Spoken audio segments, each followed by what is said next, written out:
Okay, so it's our last day of class, and we're going to talk about absolute change and relative change. And these are problems that lots of people will skip on the final. So if you are asleep today, it's not as big a deal. But they're very important just to know about the words for a real life, don't get fooled by things kind of issue. So if this is something that you can understand when I do it at the board, but then when you sit down at homework, it gets stuck, that's okay. At this point in the term, treat this sort of as an extra thing and keep studying the stuff that works for you. If this does work for you, because the math isn't hard, then ta-da, it's more quick things to do on the final.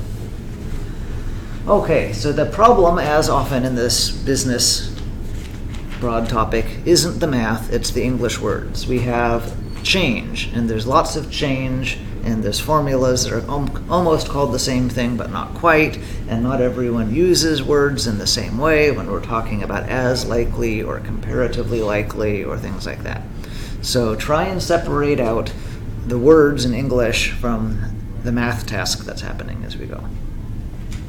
The first thing to talk about is that we can subtract to find how big a gap between our two numbers on the number line, right? That's kind of a change that we've been doing a lot. Imagine there's a medicine that can reduce one of your family members' cancer risk from 44 out of 10,000 down to 11 out of 10,000. And this medicine also has some bad side effects. Is it worth using the medicine? So how much does it help? What's called an absolute change is when we're just subtracting the numbers. And in this case, what we're wondering about isn't the 44 or the 11, but the percentages. What percent of the people will die? We don't want that to happen, or get cancer. So the first percentage was 44 out of 10,000, which, maybe I should make this even bigger, is not even a whole percent, right? That's just 0.44% if I did the 44 divided by 10,000. The second percentage is even smaller. It's 11 divided by 10,000. And if I subtract them, then I get 0.33%. So using the absolute change, the subtracting kind of change, then your risk of getting cancer goes down by 0.33%, a third of a percent. Everyone okay with that example? I'm taking one probability, I'm subtracting another one, biggest minus smallest. It's kind of subtraction you've been doing a lot. We've also used the percent change formula many times this term. Percent change is change divided by original. We did that again and again. So if we're talking about a change, maybe we want to use that formula. That's called the relative change.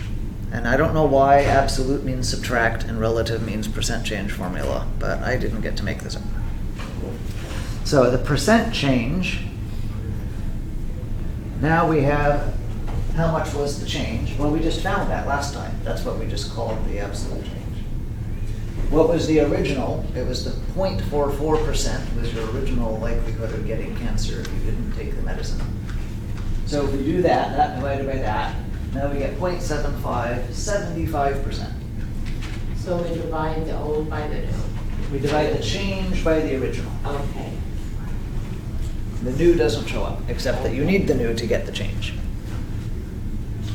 So I'm taking the previous answer, the subtraction, right, the absolute change, and dividing it by the original number.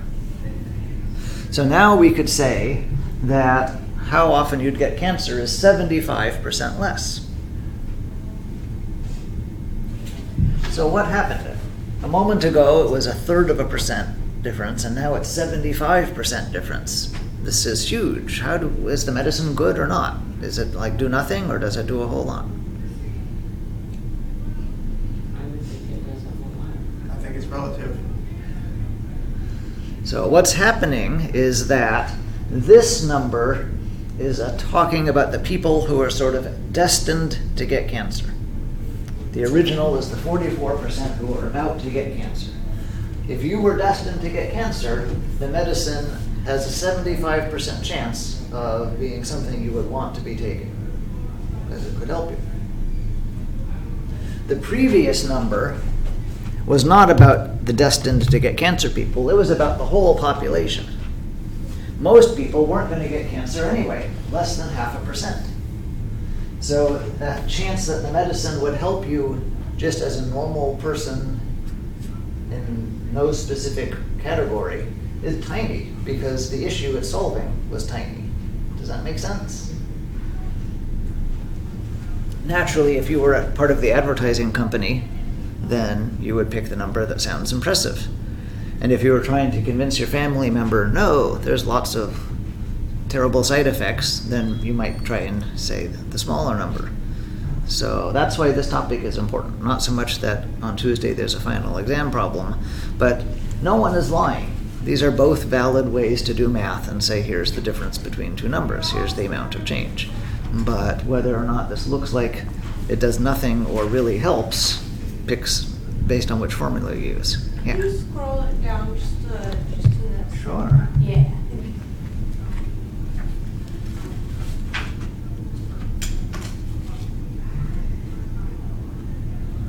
So there's an old saying that there's lies, damn lies, and statistics. So this is part of what that's about. It's not that statistics make people evil or that you can hide data and massage the data somewhat. It's sometimes just which formula you pick gives people a very different impression. And if you are not clued in, you might pick one formula not realizing there's other options out there. So it's not even that people always do this intentionally.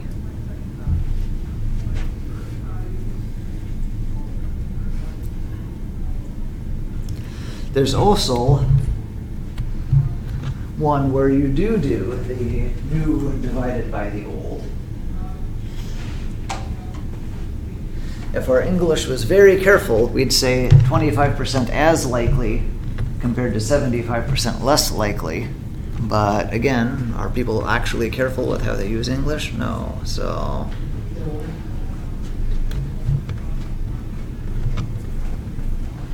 okay, let's look at the final exam one like that, if there is one. I'm not even sure I kept it on.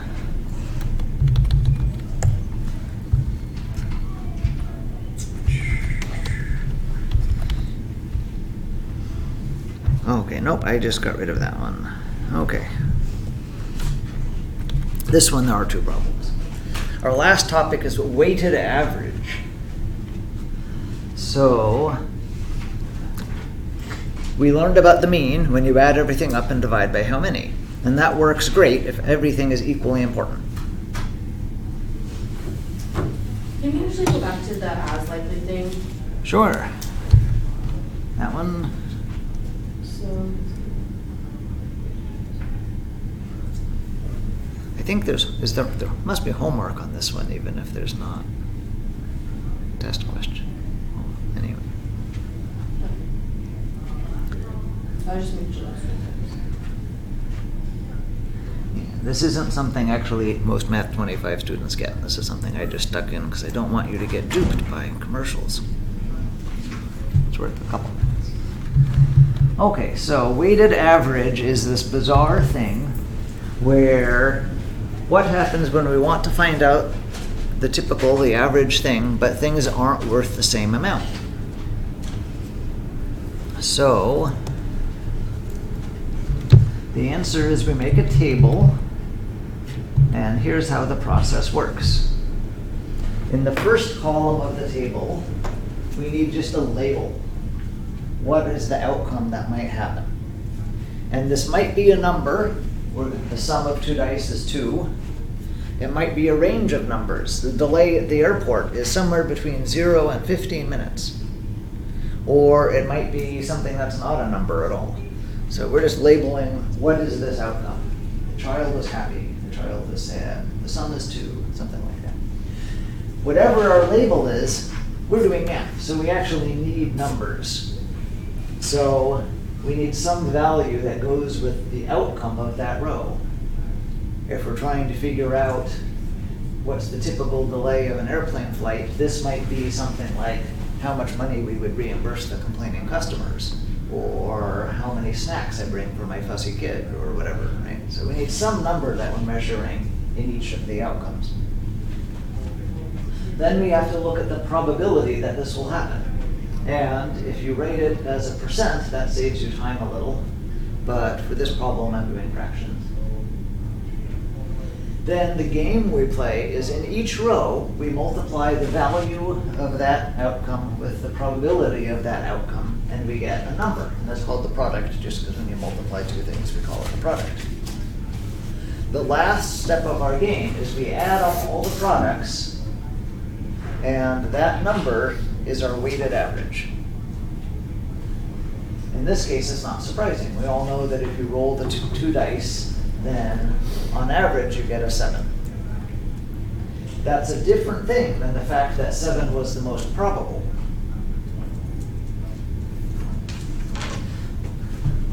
So that's the game. Set up the table. Each row you multiply across the top, or multiply across the straight horizontal line, and then add up the product column at the end. Why you care about this isn't because of dice, but it's because of how traditional grading works. So let's look at this one. Here's a student. They're earning a certain grade, and each category is worth a certain percentage of your grade. Our calculators don't like multiplying percents and percents. So one of these percents I should keep it just as a label, because we want the answer to be a percent. The other percent we should change into Riplop. Anyone care which one? So we're not changing both, we're just doing one? We're just taking one column and Riplopping it.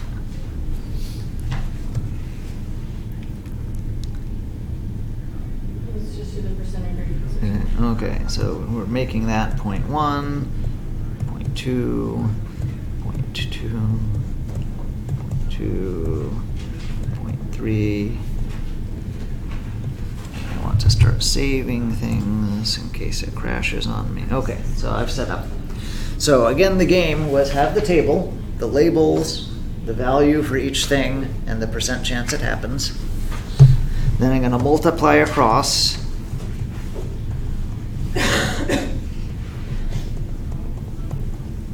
So 0.1 times 90 is 9.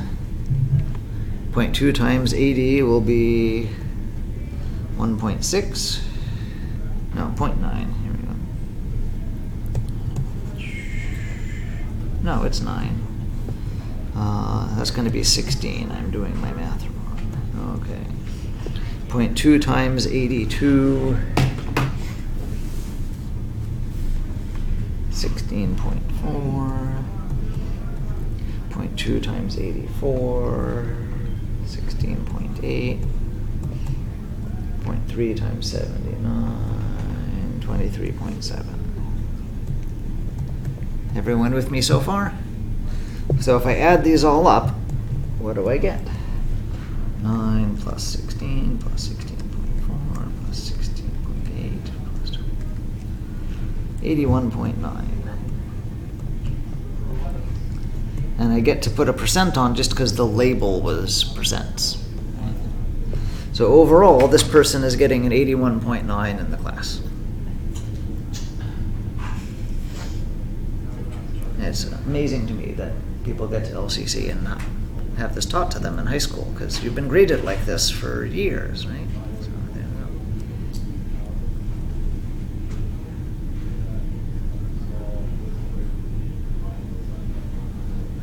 go. Okay, let's do another one, actually from the test. Yes. So,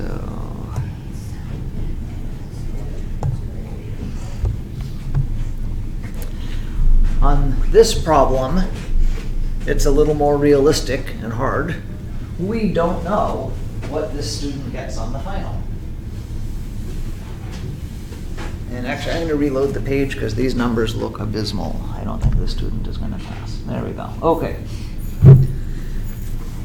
Just as a heads up, when I reload this page to make your tests, I reload it several times. One thing I'm looking for is the very first review problem. when you have to make factors. I don't want you to have terrible factoring issues. That will take too much time.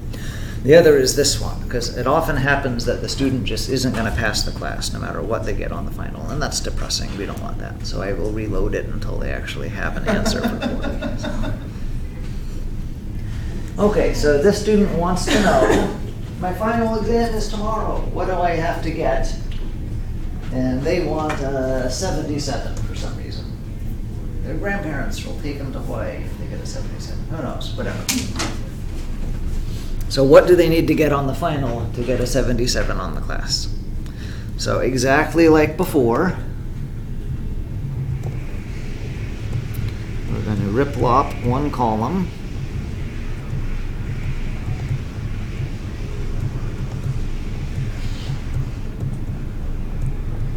We're going to multiply across.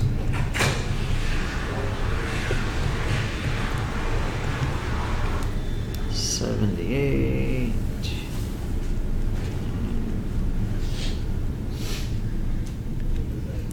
So 10.92. 93 times 0.26. Please double check my calculator because I make mistakes too.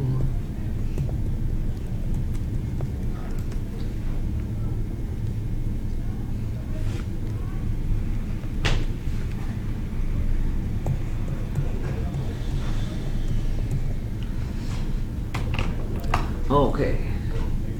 Did someone else get the same calculator math I did? I'll have mine home. Okay. So now what? What's my next step? Add those. Add those up.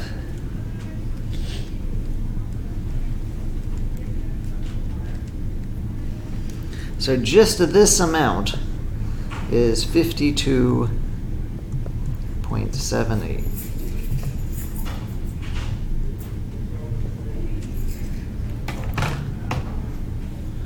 I want some number here so that when I add everything up, I get to 77, because that's what their goal was for some reason. So what's my next step? Algebra? Do you have to like treat it like y and move one over? Do the opposite kind of thing? In a moment, we're not there yet. Subtract. Yeah, we need to subtract. Whatever this number is here, it's how much more they need to get up to the 77. So remember your previous answer key on the calculator, 77 minus, on this one it's green equals. So this number here is 24.22. So blue is like part A, orange is like part B, and I have a part C. I'm running out of room, I'll do it over here. So I have something times 0.34 equals 24.22. So 24.22 divided by 0.34. Yeah. Right?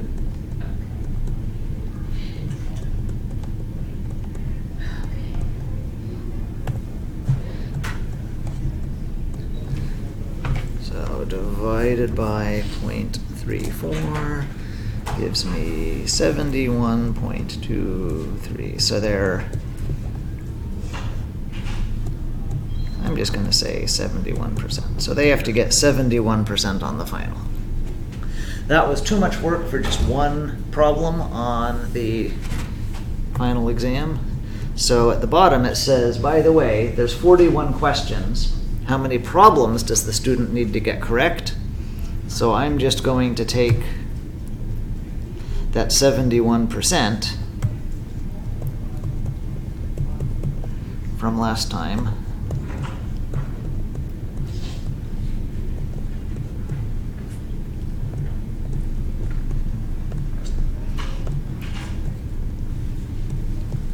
And 41 questions, so times 41. 29.1.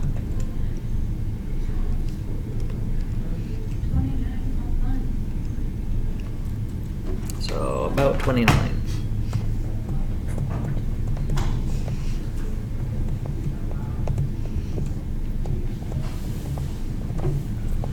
So you get an easy thing to do sort of as your reward for picking a longer thing for the other point. Okay, so I have a question. Yeah. If I were to, on the calculator, do 78% times 14% plus 93% times 26% plus, would I come out with a correct answer? If you When did, I was all said and done. let's see. First of all, your percent key on the calculator does different things for different brands of calculator. So we're being careful here to treat these as whole numbers with percent just as a label, just like Okay. oranges, that Okay. goes on our answer here. So I would make sure to rip off one of your columns and treat the other like whole numbers. Other than that, then order of operations for the blue part would work like you're saying. If I did this times this, plus this times this, plus this time, it would know to do the multiplying first and then Okay. the adding. Okay, So yes, you are correct about that. okay. So part So I A, would the save blue, myself you could, time if I- you could say writing at least. Right. Okay. Could I just see this slide where you showed how we make the column? I just didn't get the fifth column information. What's Fifth the column? one for? Well, there's not, this one, there's not always 5. Not, The one we did before was, let me show you the careful one. It's up a little higher, the weighted average. Oh, I'm sorry, it's right there. okay, so product. Sorry, I just needed that word. Okay, yeah. The word's not important. Product just means when you multiply things together, what's the answer? I didn't know if it was more imperative. The answer I'm skipping, we did the thing with gumballs last class. So here's the gumball one. What's the answer to the how many questions, right, if there's 41 questions on the test? It was 29. Yeah. 0.71 times 41.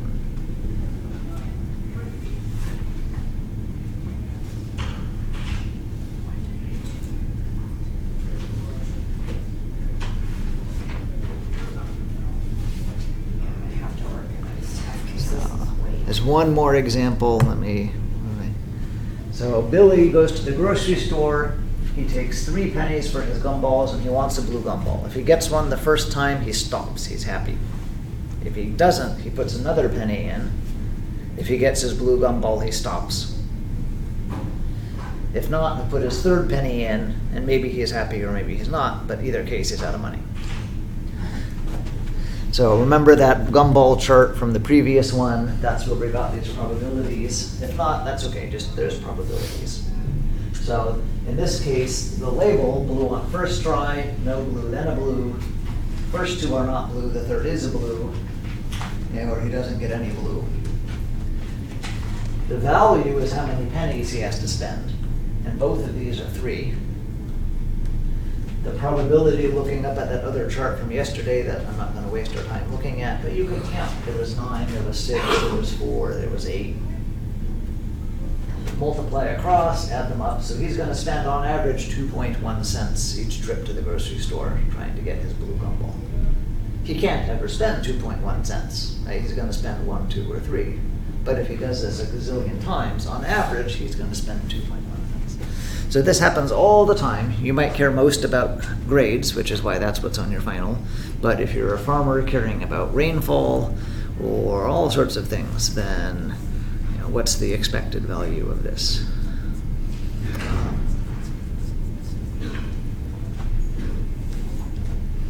Okay, that's it. That's our last topic. We're done.